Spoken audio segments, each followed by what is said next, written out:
We have seen how DNA, the genetic material, replicates itself. We have also seen how the genetic information is conveyed to the cellular machinery and that is used to make specific type of proteins. But if we look at an organism, we will see that different cells are making different type of proteins. All these cells come from a single cell, the fertilized egg or the zygote. We have so many different types of tissue.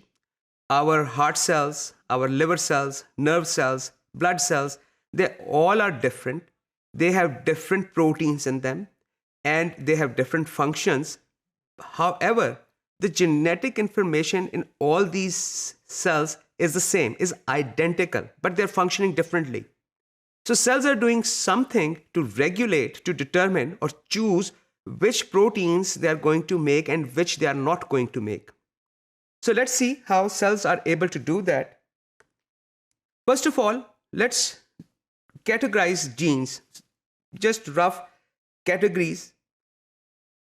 First category would be housekeeping genes.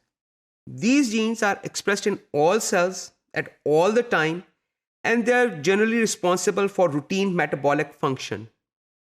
For example, respiratory enzymes, which are present in mitochondria, these are expressed in all cells. The cytoskeletal proteins are always present in all cells. There are some genes which are transiently expressed, meaning that at specific time point in the life of cell, they're expressed. That generally happens when cell is going to or starting to differentiate. So these are another category of genes. Some genes are expressed all the time in those cells that have differentiated into a particular type of cell. For example, our neurons make a protein which is called tau. This protein is specific for neurons. It is basically a protein that bundles microtubules.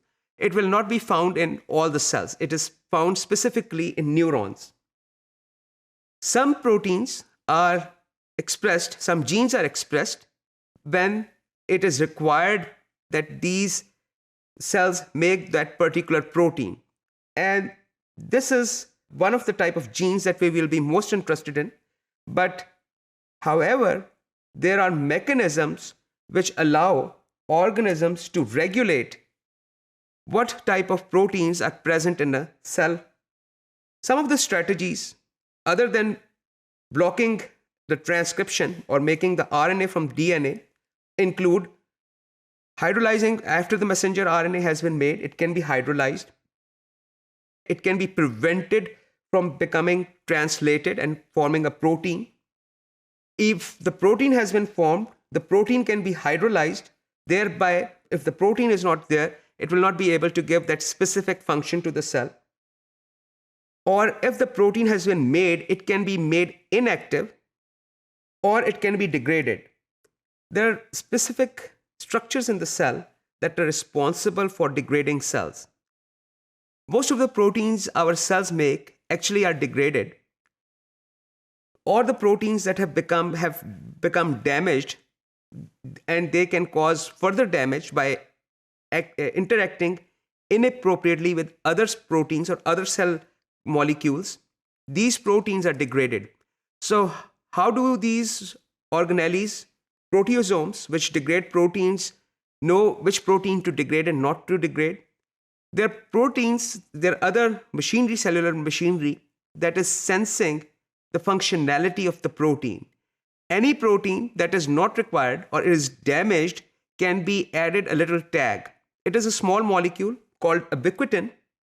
When this ubiquitin is attached to a protein, that protein is taken to the proteasome. It is degraded into amino acids, which can be recycled. So we have seen basically different strategies cells can take on to regulate their function by checking what type of protein is active, is available or not. And that determines what type of functions a cell can perform.